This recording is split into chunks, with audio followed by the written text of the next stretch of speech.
ATLAS refers to the NASA-funded ATLAS survey telescope, which made the discovery. We are joined today by Amit Shathria, NASA's Associate Administrator.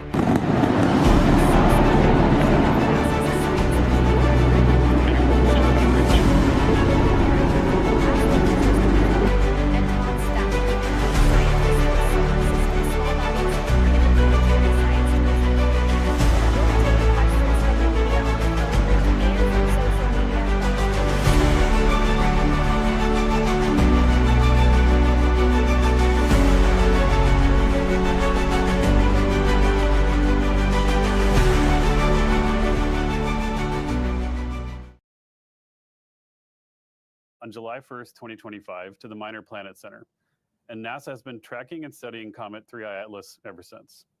We're here today to give you the latest of what we know about Comet 3i Atlas and what we still want to know. But first, what is a comet? It's a small, natural, solid body that is a combination of rocky and icy material that evaporates as it warms when it's close to a star like the sun. But to start with, I'd like to address the rumors right at the beginning. I think it's important that we talk about that. This object is a comet. It looks and behaves like a comet and all evidence points to it being a comet. But this one came from outside the solar system, which makes it fascinating, exciting, and scientifically very important. This is only the third interstellar object like this that humanity has ever found. And a little bit more about the rumors. I think it's very important, and I'm actually very excited that a lot of the world was speculating about the comet while NASA was in a period where we couldn't speak about it due to the recent government shutdown.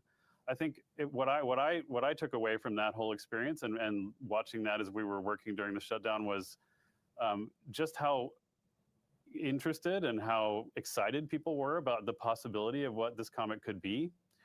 There was a lot of speculation about what it could be, but what I think is really awesome is that folks were interested in this incredible finding that we observed and that came from the heavens, and what that means, what it could mean about how magical the universe could be. It expanded people's brains to think about how magical the universe could be. And I'll tell you, here at NASA, we think that every day. And so it's really great that you were able to join us while we were, not able to comment because of the shutdown constraints about what that comet is, because we think the universe is a magical place, and we spend your treasure and we spend all of our time trying to make sure that we explore that and share with you as much as we can. In fact, we want very much to find signs of life in the universe. In fact, just a few months ago, we were with you and we talked about what we think might be the signal from ancient life on the surface of Mars from our amazing machines that have been roving the planet for 30 years to look for those things. That is something that's really important for us to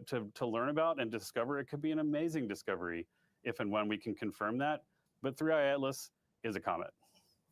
So my colleagues from the Science Mission Directorate will go through the images in detail, but just to give you a peek, here's one of the images from the closest physical instrument we had to the comet, from the HiRISE instrument on our Mars Reconnaissance Orbiter, taken on October 2nd as the comet sailed by at a distance of 19 million miles from the instrument. You can see that Comet 3i Atlas looks like a fuzzy white ball. That ball is a cloud of dust and ice called the coma, which is shed by the comet as it continues its trajectory towards the sun. I'll leave it to my esteemed colleagues to share further details, and I'd like to introduce you to the head of NASA Science, Nikki Fox. Thank you so much. It is such a rare opportunity for us to be able to observe this interstellar comet. And NASA Science has been given this really, really exciting opportunity to do it, and literally from the moment of its discovery. Just like Amit said, comets are tiny cosmic snowballs. And by studying them, we can learn about the environment from, basically where they formed, where they came from. This one came from a different environment from our own. And so we're already starting to see some really interesting differences to comets from our own solar system. 3i Atlas, as you heard, is the third known interstellar object to pass through our solar system, the first one being identified in 2017. While these types of interstellar objects have long been predicted, we are just beginning to be able to find them thanks to the newest technologies with our network of Earth-based telescopes, which are designed to find small, fast-moving objects in space. The NASA-funded ATLAS Survey Telescope, which made the discovery, is part of NASA's Planetary Defense Network. Our telescopes are always watching the skies to keep us safe And in doing so, they occasionally make major scientifically interesting discoveries, just like this one. Right away, of course, NASA's Planetary Defense Coordination Office they studied it, and they established that 3I Atlas is not a danger to Earth. In fact, it's at least twice as far away as the distance between the Earth and our sun. On October 30th, the comet itself reached the closest it will ever be to the sun when it crossed just inside Mars's orbit, which is why the image that Amit just showed, he noted it was the closest instrument physically to the comet, because the comet was right inside the orbit of Mars. Earth was on the opposite side of the sun, which is about as far away as our planet can possibly be from Mars. It's been clear from the moment of discovery that the comet was going to pass on the opposite side of the sun from where the Earth is. However, it was also clear that its positioning behind the sun was going to make observations from Earth very, very difficult. And that is why we are so happy to have our incredible fleet of NASA science spacecraft all across the solar system. And boy, were they ready for this event. NASA's science assets on board our missions have provided the United States the unique capability to observe 3I Atlas almost the entire time it passes through our celestial neighborhood. Everything NASA science does is interconnected, and nearly 20 mission teams have been working together to really rise to this challenge. 20 mission teams, by the way, and counting. Everything we're learning about the comet is possible because of the distribution of all of the different instruments on our spacecraft with different capabilities. And I'll note that for some of them, we've even pushed our scientific instruments beyond their normal capabilities, beyond the things that they were designed to achieve, to allow us to capture this amazing glimpse at this interstellar traveler. In other words, we can study this comet so well because we have many different assets in different locations, observing things in different wavelengths, in different ways, with different instruments, each set of observations providing a different lens for understanding objects in the sky. So NASA's science team has kept watch on 3I Atlas for nearly its entire journey through the solar system for the first time ever. So I'll just quickly go through the timeline of which NASA spacecraft have observed the comet thus far, and we're still going. There will be more opportunities to observe this comet as it continues its journey through the solar system, passing the orbit of Jupiter in spring of 2026. So the NASA assets that are gathering observations of 3I Atlas include Hubble, the James Webb Space Telescope, TESS, SWIFT, SphereX, Perseverance Mars Rover, Mars Reconnaissance Orbiter, MAVEN, Europa Clipper, Lucy, Psyche, personal favorite, Parker Solar Probe, Punch, Stereo, and ESA, NASA's SOHO mission. And I'll note that Parker Solar Probe's data were just downloaded yesterday, and indeed, we did catch several glimpses of this amazing comet. The scientific community is hard at work analyzing these images, and everyone, as always, is welcome to take a look. At NASA, we embrace open science. We make all of our data available to the public 24/7, and we invite, in fact, we really want you to tell us what you're observing and what you think about what we're looking at. We're still learning even about what questions we still need to ask, and this, of course, is the scientific process in action. All the data go to a public archive. We get those images as soon as we're able to from all of our eyes in space. As always, I am excited to see what new things we learn about our friendly solar system visitor in the days and, in fact, the years to come. So now I'm going to pass over to Sean. He's going to tell you about what our astrophysics missions have seen. They, of course, were some of the first things to look at the comet, and images from several of them have been available since the beginning of the summer. So I'm going to ask you to set the stage for us. Tell us what we've already seen before we hand over to Tom to tell us all the new stuff. Take it away, Sean. Thanks, Nikki. Happy to. To give you some background, NASA's astrophysics missions, like all our missions, they are designed to do things that would otherwise be impossible. In this case, our nation's space telescopes stare deeper and more sharply into the universe than any other observatories in the world. And that means we're often the first to follow up and study near-Earth objects or comets like 3I Atlas after they're initially detected. That same powerful gaze that lets these telescopes see distant galaxies, those little red dots you might hear about, they also allow us to observe details about objects like 3i Atlas a little bit sooner. And the earlier we learn about these objects, the earlier we can share this information with the world, including the science community and our partners across the planet that often have ground-based assets or other space-based assets, so that they can conduct additional observations with their telescopes. In this case, our astrophysics missions came together to take advantage of this rare opportunity to study this comet that came to us from outside the solar system. From our flagship space telescopes to smaller missions like TESS and SWIFT, they all have, as Nikki said, different complementary capabilities. They don't just do things that would otherwise be impossible, they do things that even our other great telescopes can't do. So every time we add to the fleet, we add additional capabilities that expand the realm of the possible. In this case, it let us refine the orbit of this structure early on, determine what its structure is and what its composition is, what it is made of. It's a beautiful illustration of why we have not just one space telescope, but a fleet of them, because every one member of that fleet specializes in a different kind of information, contributing a different piece of the puzzle to the total understanding we have from the fleet as a whole. So for example, Old Reliable, NASA's Hubble Space Telescope, celebrated its 35th birthday earlier this year. And not too long after that, in July, it looked at 3i Atlas, not long after we discovered it from the ground.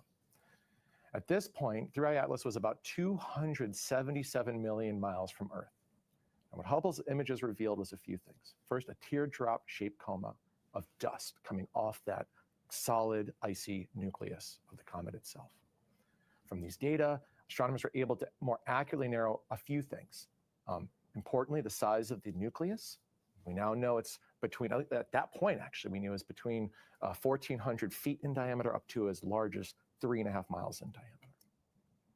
And Hubble also saw that the comet was losing dust, and not just losing it, but losing it at a rate consistent with other previous sun-bound comets that originated from within our solar system, consistent with the physics that we figured out from watching those objects. Now, the last thing Hubble did is it gave us a better understanding of the orbit of this object. Tell us not just where it was, but where it was heading, so we could point other observatories at it, such as the James Webb Space Telescope. We added this to our fleet early in this decade. We didn't have it when the last two interstellar comets came around.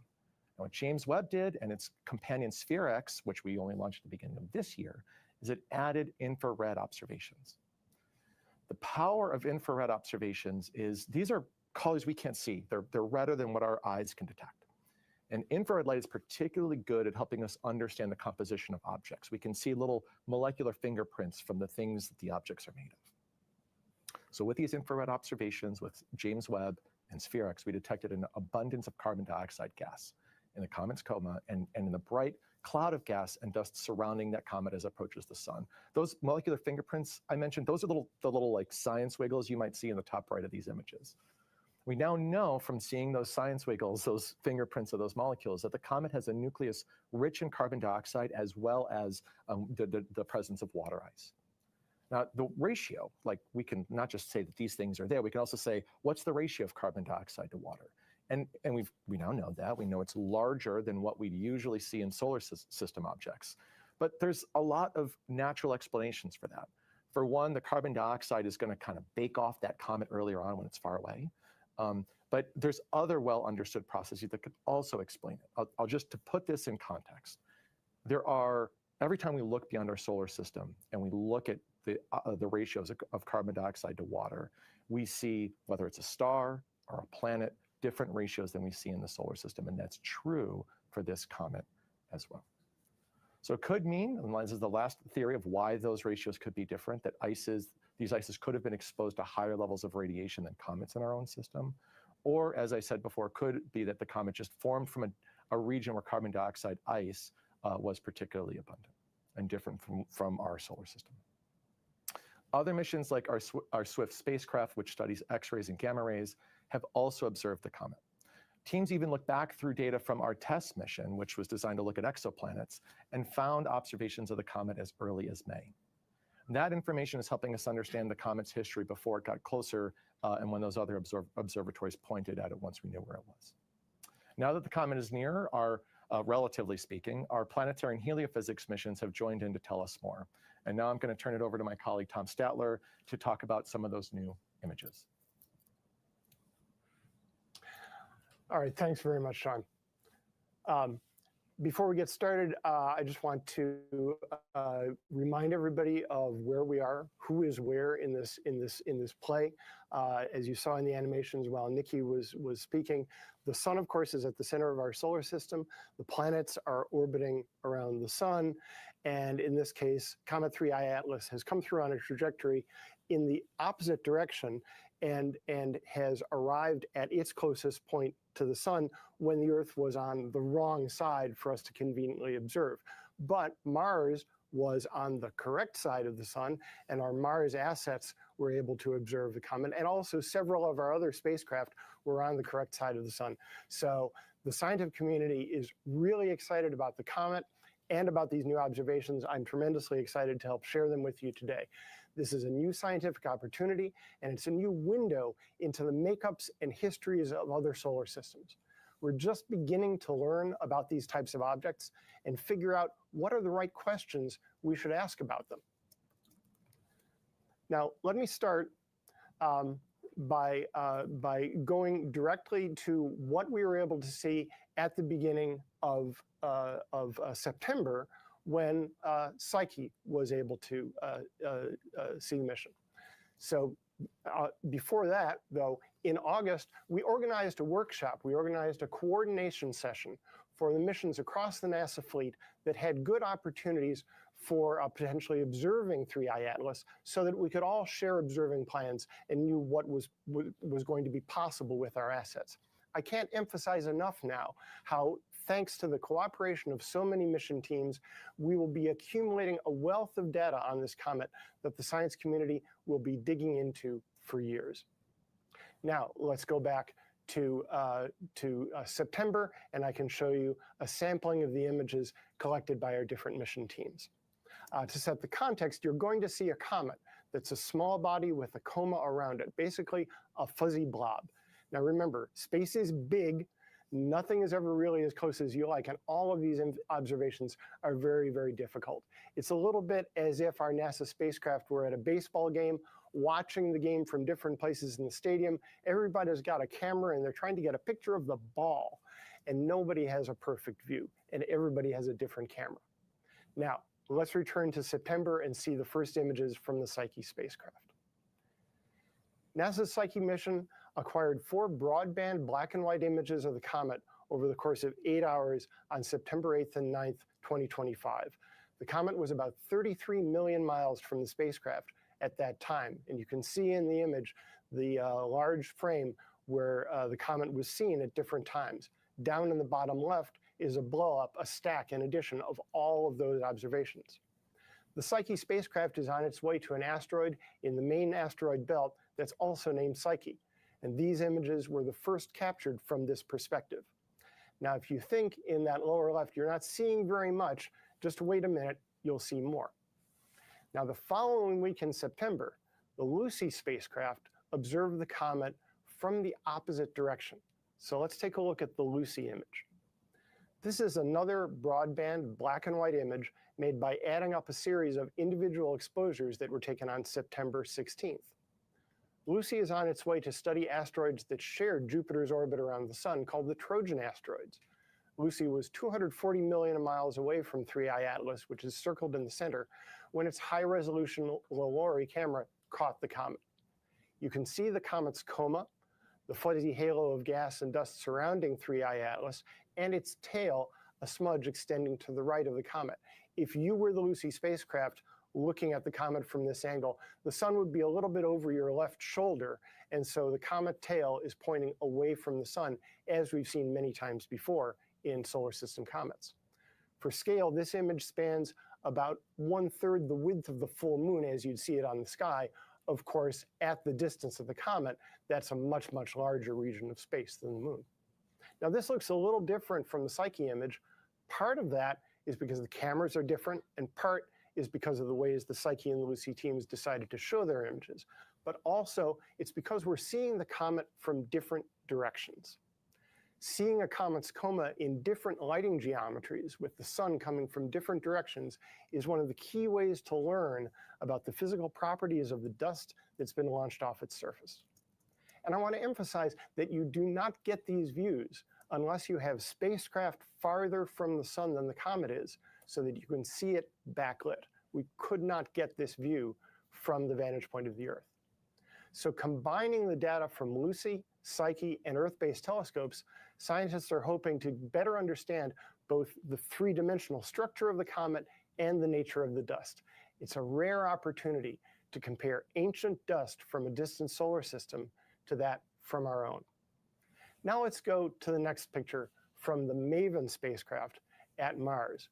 At the beginning of October, 3I Atlas passed within 20 million miles of Mars, which gave our Mars spacecraft an opportunity for a close-up. And earlier you saw the image that Ahmed shared from our Mars Reconnaissance Orbiter. MAVEN is another Mars orbiter that has been studying the Martian atmosphere since 2014. Now, this picture is not a direct picture of the comet itself. It's a spectrum. You're seeing the science wiggles that Sean was just talking about. This is some of those science wiggles where the instrument, the spectrograph, the ultraviolet spectrograph on MAVEN has looked at the comet and also split up the ultraviolet light according to color. So you're seeing three different bands in this image. On the right, you're seeing emission from hydrogen gas in the atmosphere of Mars. In the middle, there's a fainter band indicating that's coming from hydrogen gas in interplanetary space. And on the left, that blob is the signature of hydrogen gas coming from comet 3I Atlas. It's a little blob rather than a big streak because the comet is a small object in the sky relative to great big gigantic Mars and interstellar space that fills the entire field of the instrument. That definitely tells us, first of all, that the comet is there. If there were no comet, there would be no little blob on the left side of the image. But it's also telling us it's one of the many ways that we're able to discern the chemical composition of 3I Atlas. And in this particular example, it's showing us the hydrogen gas that's coming off of the nucleus. Now, MAVEN's observations, combined with the earlier observations by Swift and Webb that Sean spoke about, will help determine the water production rate, how much water vapor is released from the comet when the comet is warmed by the sun, which provides insight into the formation of the comet and its journey through our galaxy. Now, the European Space Agency and NASA's Solar and Heliospheric Observatory, or SOHO, also successfully imaged 3I Atlas from October 15th to 16th after it had passed Mars. And SOHO spotted the comet crossing its field of view from approximately 222 million miles away, or more than twice the distance of Earth from the sun. Comet 3I Atlas was expected to be too faint for SOHO to see, but this result was made using detailed image processing and overlaying, or we call it stacking, subsequent telescope images. And this image highlights the value of spacecraft and instruments designed to look directly toward the sun, as Nikki was saying before, not only to study the sun, but also to have the ability to see other objects crossing, in this case, behind the sun from the telescope's point of view. You'll be able to see the rest of the images on our 3I Atlas website, go.nasa.gov/3i-atlas. And there will be more to come. Not all of the data have been downlinked yet through NASA's Deep Space Network, and there are more observations still in work. And also, it's a long way from where we are today, seeing the initial images, to then making sure that they are accurately calibrated and processed to do science with, and then doing the analysis, combining the data sets, understanding them, and finally producing the scientific understanding, the knowledge of what this all means, which will be published in peer-reviewed scientific journals. But the answers will come later on. We are still at this phase, very much in the state where we're figuring out what are even the right questions to ask about interstellar objects. This is a snapshot of where we are very early in the scientific process. Okay, back to you, Courtney. All right, thank you all for your opening remarks. We'll go ahead and start the question and answer portion of this event. Just a reminder to our media on the phone bridge to press *1 to enter the queue and ask your questions. We'll take our first question from the phone bridge from Marcia Dunn with the Associated Press. Yes, hi. Based on your latest observations, what more can you tell us about the potential shape of the comet? Can you fine-tune any more on how big or small it might be, origin, all that sort of thing? Thank you. Thanks for that question. There's a lot of territory to cover there, so let's see what I can do. The size of the nucleus still has yet to be pinned down. The best data are still from the Hubble observations that Sean was talking about. So we're still right now in that range of somewhere in the vicinity of a couple of thousand feet to a couple of miles diameter, but we'll get better on that one. The shape of the nucleus is also difficult to pin down because generally we're not resolving it in our observations. It's obscured by the dust, and especially it's obscured by the reflected sunlight off of the dust in the inner part of the coma. But what observers from the ground have been able to do is observe the brightness of the center of the comet over time to see if there's a modulation of that brightness that would be an indication of rotation. And it's very difficult to discern. So what it's looking like so far is that there's not a big, the shape of the nucleus is not very far from being round. It's not, doesn't seem to be a big, or at least we're not seeing signatures of a very elongated object yet. There's a lot still to come there. I think you were also talking about origin. It would be great, it would be fabulous if we could trace back the incoming trajectory into the solar system and trace that back and figure out where it came from. But things are not quite so simple. Our galaxy, as Sean knows, is a big and complicated place. And the sun and all the other stars in our galaxy are in orbit around the center of the galaxy. And so 3I Atlas has been in interstellar space for a very long time. There is circumstantial evidence, given how fast it has come in to our solar system, that it came from some very old population, of solar system around a very old star.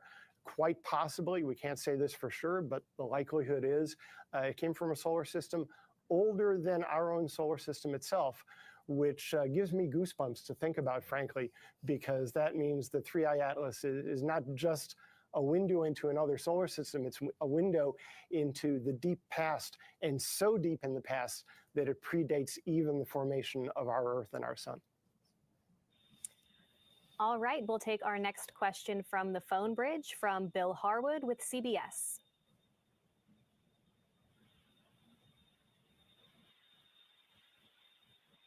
Bill, if you're talking, we can't hear you. Try me again. This is Bill Harwood again. Can you hear me? We have you loud and clear. Okay, thanks. Sorry about that. You know, I mentioned the rumors that were, kind of scurrying around about this thing in the weeks leading up to this briefing today. I have two questions for anybody who would care to answer. One is, did any of you seriously, did you take seriously the proposition from some that this could be an alien spacecraft? I doubt you did, but I'm asking the question anyway. And number two, is there any evidence you see in any of the data you have that would fit an explanation like that? Or as far as you're concerned, does all of this data say conclusively that this is simply a comet that happens to be passing through the solar system? Thanks. So I'll take that one, Bill, and thanks for the question.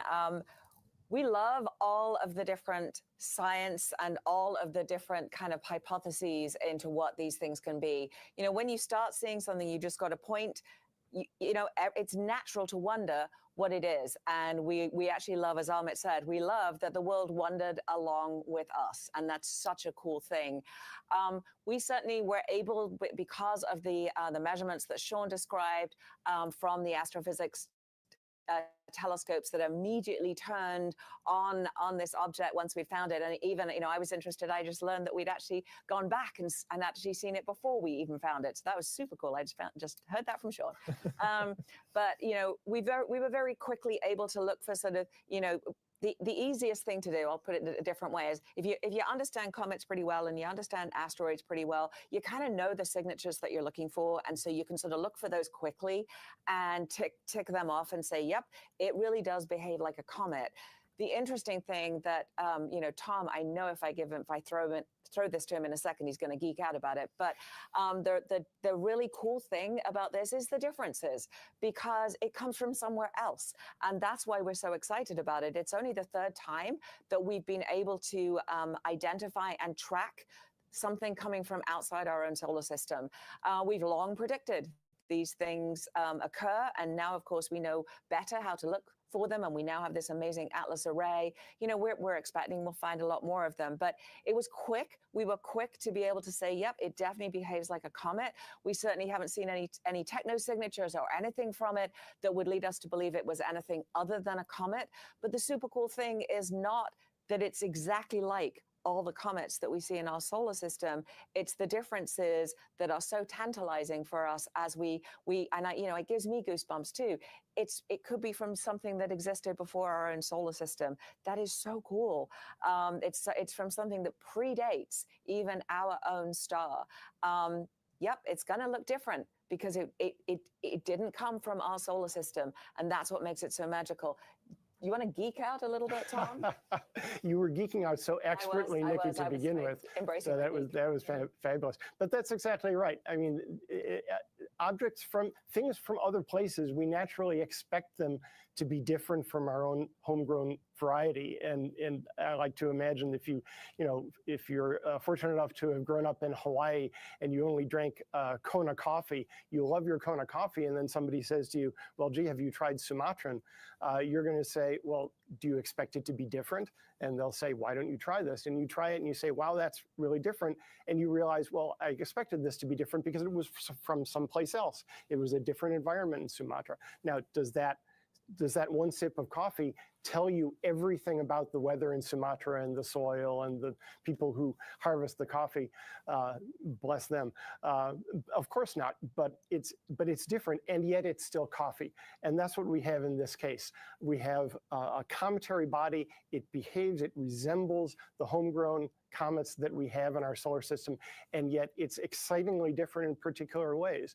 It does the same things comets do. It evaporates carbon dioxide gas. It evaporates water. But it's evaporating more carbon dioxide compared to water. So that's a very interesting thing. Comets evaporate dust, and the dust is broken down. The minerals are broken down by the ultraviolet light of the sun. And comets, we know comets put out nickel, they put out iron. That's what comets do. This particular one is putting out more nickel than iron. That's really interesting, really remarkable, and something to be studied in the future. So we're always interested in new ideas. We're always interested in new suggestions, and all ideas are good when they're born. But those that stand the test of time, those that stand up to testing, those that are supported by the evidence, are the ones that survive. All right, we'll take our next question on the phone bridge. And that one comes from Matthew Glasser with ABC. Good afternoon. Thank you for doing this. Tom mentioned that the answers will come in time. I'm curious about what are some of the hopes that we might discover from this comet. What might it tell us about our planet, about our solar system, about the universe? Are there key things you're looking for as you start to analyze this data? And are you excited about anything in particular when it comes to better understanding how things are working out there? Sure, I can take that. Every new object we discover is a new piece in the puzzle.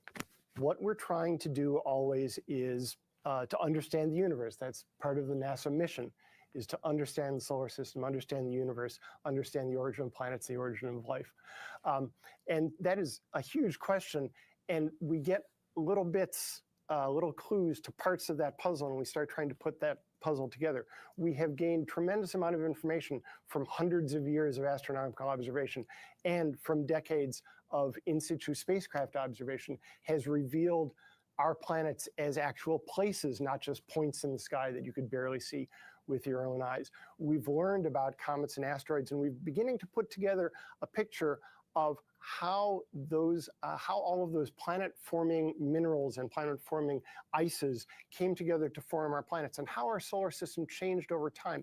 Just one example, we get a fascinating clue from the objects like Pluto that we've been discovering since the 1990s, the trans-Neptunian objects. The way they are distributed through space in the outer solar system show us clues to how the orbits of the major planets may have changed over time in the early solar system. A fascinating thing, and questions that we would never have thought to ask before we knew about these trans-Neptunian objects. Now, interstellar objects, like I said before, are new windows, and it's windows that we've never even looked out of before. So what we're going to find is way too early to predict, but I think we're getting a hint of the breadth, the wide spectrum of conditions that existed in different parts of the galaxy, in different solar systems, where the compositions, the elemental abundances, the mineral abundances may have been very, very different. It would be a different picture if we were seeing the first 3 interstellar objects and we'd say, gee, those look exactly like our homegrown comets. That would have been really interesting, and we would have said, well, maybe our galaxy is a boring place because every place is the same. What we're seeing with this is not every place is the same. That's a good thing. Lots of places to explore, and they will be different if we ever manage to get there. Yeah, I think of these as frozen fossils from their moments of formation, including the things in and now from beyond our solar system. Or in some cases, we point our telescopes at other debris disks, which is just, a whole system full of these small bodies. And so now what this will let us do is tell that story in a broader context between the detailed and large library of data we have on those origins of our own solar system, and how volatiles were delivered to make life possible here on Earth, combined with that big picture of other systems, of the dust spread throughout those other solar systems. And now with this visitor that got frozen in time from somewhere beyond our solar system, and that small picture of what that was like when that formed. And the fact that I love the sort of thought of it as that frozen fossil, almost frozen time capsule. We're kind of privileged. I mean, it's come into our solar system, our sun. We know, we think it hasn't seen a star for a long time. So it's actually warming up and giving us more information. It isn't just about a frozen object coming through and us sort of saying, oh, look, there's a frozen object moving through. But as it's almost waking up and showing us its composition, and that's allowing us to be able to do this great science. If it had just remained frozen all the time, we wouldn't know much about it. But it is the sort of its rendezvous with our star that is allowing us to really do this amazing science. And that to me it makes me feel almost privileged to actually be able to unlock the secrets as this cometary object is coming around and rendezvousing and interacting with our solar system. All right, let's head over to social media. Nina on X asks, will it hit any planets in our solar system? No, it will not. I think if you, obviously we're not going to run it again, but please, go online, take a look at go.nasa.gov/3i-atlas and take a look at the trajectory. I kind of talked through it briefly. Tom talked through it, and you can sort of see where those planets are. And remember this, even though it's exciting and it's coming through, space is huge, as both Sean and Tom talked about. And so the probability of it actually hitting anything is super, super small. You have to have all these things aligned to actually be able to do it. But certainly the objects in our solar system will be just fine. And we have another question from social media from Astronomeum. They ask, what makes Comet 3I Atlas so different and intriguing compared to the other interstellar comets? Tom, you want to take that? The other interstellar objects, we say interstellar objects because not all of them were comets. So the first one was discovered in 2017. That was 1I Oumuamua that behaved very much like an asteroid. Again, a little bit like 3I Atlas, a very interesting asteroid, in some ways different from the asteroids we're accustomed to seeing in our solar system. For one thing, it was seemed to be very, very elongated, and while it was inactive, it seemed to be an inert mostly rocky object, it did show indirect indications that it was evaporating gases in some way.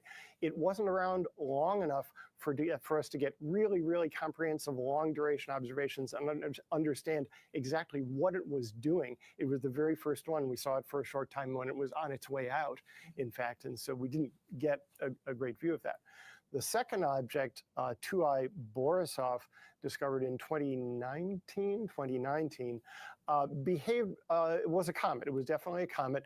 It behaved in a lot of ways like our homegrown solar system comets, in many ways like 3I Atlas.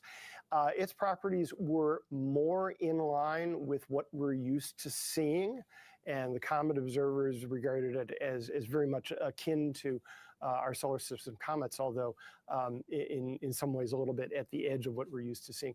3I Atlas is in a lot of ways like 2I Borisov, but a bit more out there in terms of things like the carbon dioxide to water ratio.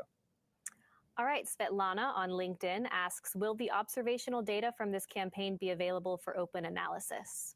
Absolutely. Every piece of NASA data, we are delighted to share. We've had open data policy at NASA for a long time. We make a big effort not just to release the data, but also to make sure it's usable, so you can get the tools and things to actually analyze the data as well. And we invite everybody to look at this comet with us. If you're able to take your own images through like citizen science programs, we love that too. We love everybody to be sharing in the joy of NASA science as we take every opportunity to take advantage of these incredible visitors to our solar system. And that citizen science campaign, that includes work that citizens help us do to identify small bodies in our solar system. And so if you really want to get engaged beyond just looking at the data, you can help us generate new data and find other objects for us to study. Yep, the big one, our solar SOHO, big comet finder, big comet tracker. So many of those comets discovered by our citizen scientists. So keep those observations coming. All right, we'll head back over to the phone bridge. Our next question comes from Ken Chang with the New York Times. Hi, thank you. This is for Tom and Nikki. One of the measurements made so far, what is uniquely different about this comet, other than the trajectory, of course? And two, since perihelion, it looks like there are multiple jets. I was wondering if you could talk about that and the speculation that it might have exploded. Thank you. Go ahead. Yeah, thanks, Ken. So some of the differences I already mentioned is the ratio, the carbon dioxide to water ratio, the nickel to iron ratio. Also, there were ground-based observations noting that the polarization of the light reflected off the dust was also unusual. So that's telling us some interesting things about the dust. There are other indications that the physical properties of this dust, maybe the grain size distribution, might be different from the sorts of things that we're used to. The appearance of a sunward tail early on in the trajectory was part of that, an indication that the dust was being pushed off the comet on the sunward side, and then it took a while for the solar radiation pressure to push it back the other way. That's been seen before in other comets, but not very often. I'm sorry, Ken, what was the second part of the question? Explosion. Did it? Perihelion. Jets. Yeah. The jets. Right. So seeing more activity are in the inner coma around the nucleus right around the time of perihelion, when it's being warmed most intensely, is something that happens frequently. That's something the comet observers are going to be very, very excited about. It does take some time to figure out, because it takes time for the actual event that happens on the surface to propagate out to a distance where you can see it with a telescope, but people are going to be mapping what jets there are. It doesn't necessarily mean there was an explosion. Jets can also just mean there are particularly active areas on the surface of the comet where more volatile stuff is evaporating in that one spot than elsewhere and jetting out. We saw this a decade ago with the ESA Rosetta mission at Comet 67P. It got up close and personal with the nucleus and saw frequently that there were jets coming out from specific places on the nucleus of the comet. So that could very well be what's going on here. Can't tell for sure, but that's the sort of thing we've seen before. The other thing I just want to say that we're expecting to see as more stuff gets thrown off this comet in these jets is at those warmer temperatures, additional things can bake off of it, additional gases can bake off. And so we do expect the composition of the comet to potentially change, or those jets to change over time.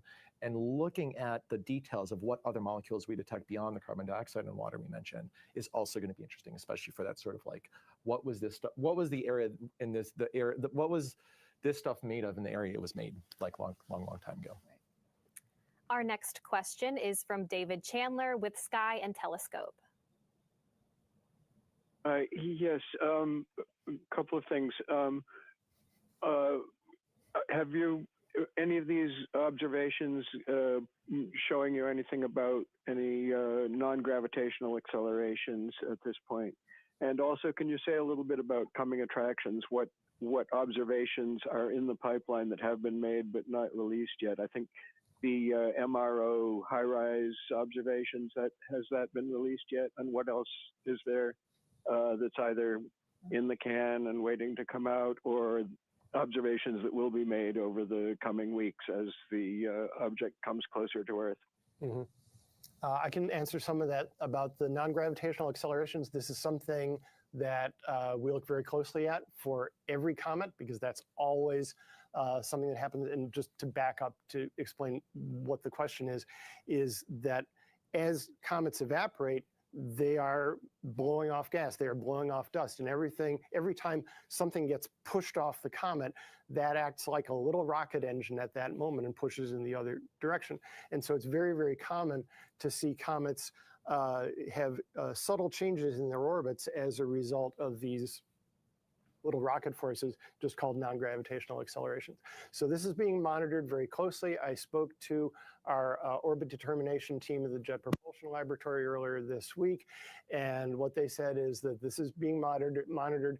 There are some changes to the orbit, but the uncertainties are still fairly large. It's difficult because we can't see the nucleus directly.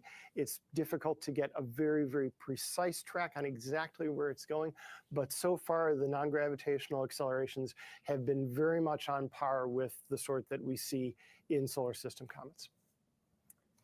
In terms of future observations, this is a situation where, because this is only the third time we've had an opportunity to look at an object like this, everyone that is in control of a telescope wants to look at it because it's a fascinating and rare opportunity. I know that our colleagues from the Keck Observatory have looked at it. I believe that we're going to look at it again with JWST in December. We have some other ground-based facilities that are giving us additional compositional information as those additional molecules bake off of 3I Atlas.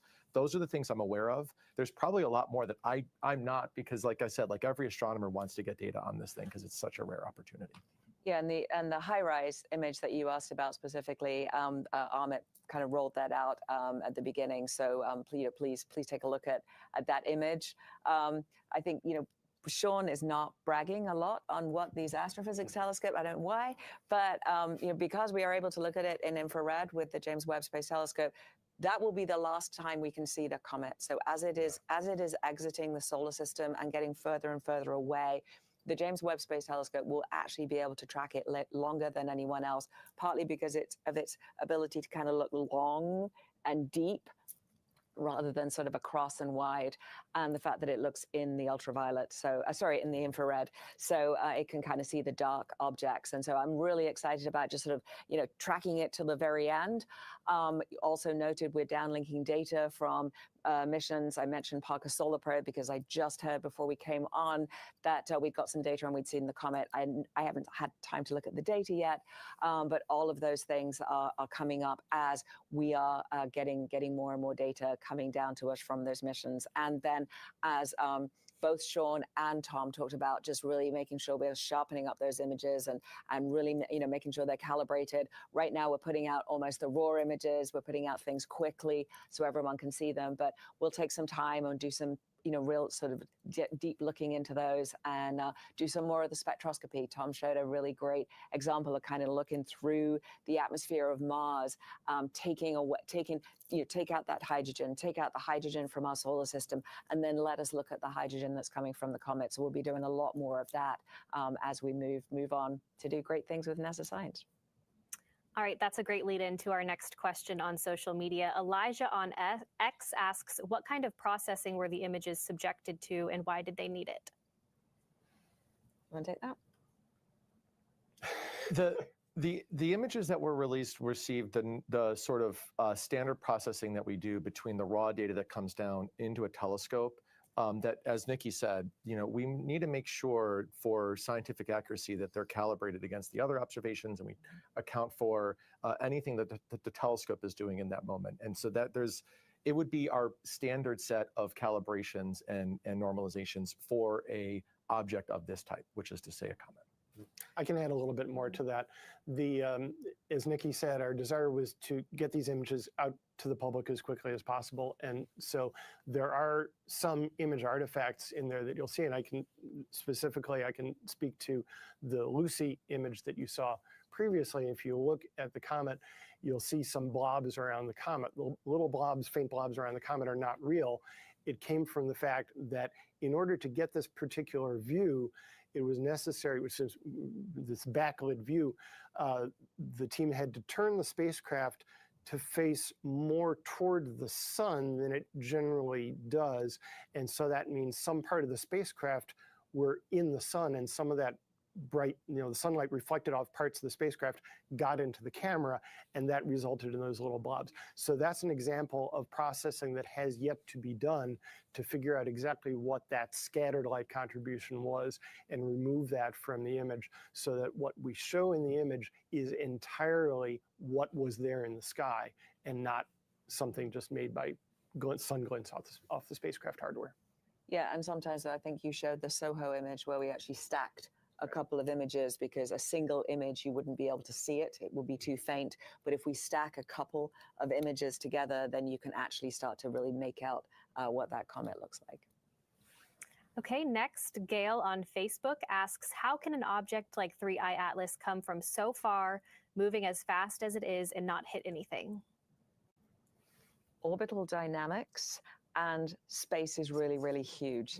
And so, it is amazing to think about just how big even our solar system. And so to give you the Voyager spacecraft, Voyager 1 is now 1 light day away from Earth, which means when we send a command or we send a photon from Earth, it takes a full day for that photon to arrive at Voyager. And Voyager is only just outside kind of what we think of as the edge of our solar system. And so space is vast. Yes, this thing is moving quickly, and yes, it came from outside our solar system. But the probability of it actually hitting something is so small, as everything has to align. It's also not quite in the ecliptic plane. It's not quite in like our normal. If you think about sort of looking side on at our solar system with the sun, and then you put the planets kind of in a row. Normally, everything sort of orbits in this plane. This is slightly tipped. Not unusual because it's not gravitationally bound to our sun, but it's slightly tipped. That makes the probability of it hitting it almost even greater. If I can play with a scale model solar, if you make a scale model solar system where the sun and the Earth are 1 foot apart, that's about 1 foot. The sun is a P. The Earth, you need a magnifying glass to see, it's so small. The entire solar system will just barely fit in your house if you squeeze a little bit, and the next nearest star is over 50 miles away. So they call it space for a reason. Most of it is space. Okay, we'll head back to our phone bridge. Our next question is from Brandon Spector with Live Science. Hi, I wanted to ask about the age of the comet. You mentioned there's circumstantial evidence that it's much older than our solar system, but how can we constrain that age a little more? And what will that tell us if it is indeed much, much older than the solar system? I can start that, but I'm going to pass it to Sean to talk about ages in the galaxy. Okay. So cutting to the end, the bottom line is going to be, it's probably going to be really hard to get a more precise figure from one object. I think what we're looking at in the future, as we discover more of these, when we get to the point where we have maybe a few dozen of them and look at the distribution and properties, we may be able to get a better handle on what the distribution of ages is. So what's going on here is that it takes the sun 240 million years to orbit around the center of the galaxy, and we're doing that with a neighborhood of stars. So we're all going around the center of the galaxy. The relative motions between stars in our solar neighborhood is sort of 10-ish, 15, and sorry, I have all these numbers in my head in metric because that's the way I learned them, but 10 or 15-ish kilometers per second. So what is that? That's about 25,000 miles an hour, I think.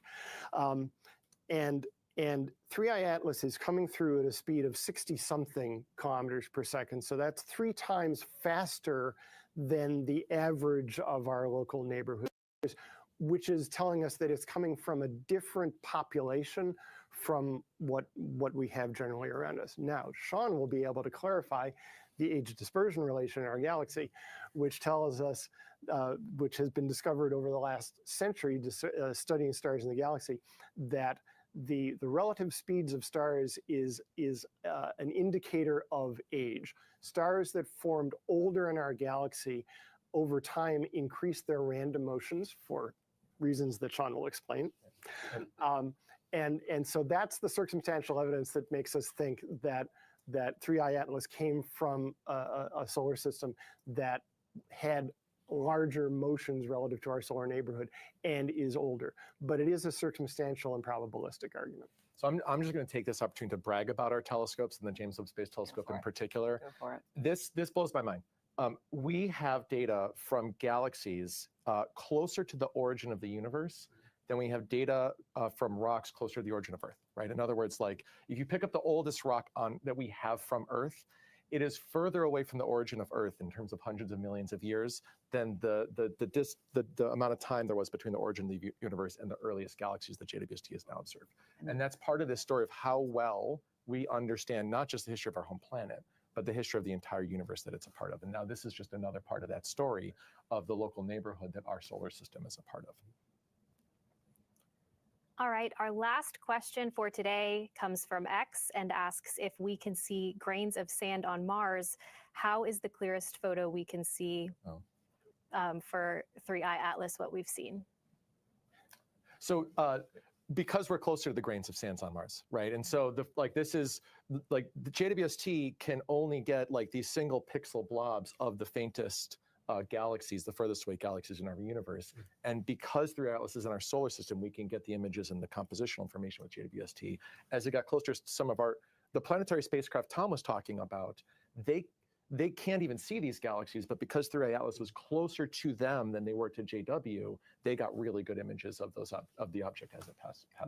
Right, as you said, we can image individual grains on Mars because we have spacecraft standing on Mars. Right. But even our closest spacecraft to 3I Atlas, we're still 19 million miles away. And it's going too fast for us to send something there to intercept and get that close to it. So that's just not, that we just don't have the, if we could, we would, like we would be there up close and getting those grains. All right, well, that's all the time we have for today. Thank you so much for joining us. Be sure to follow along with NASA as we continue to observe 3I Atlas. Find new images, detailed information, and resources by visiting go.nasa.gov/3I-Atlas and by following NASA Solar System on social media. Thanks for joining.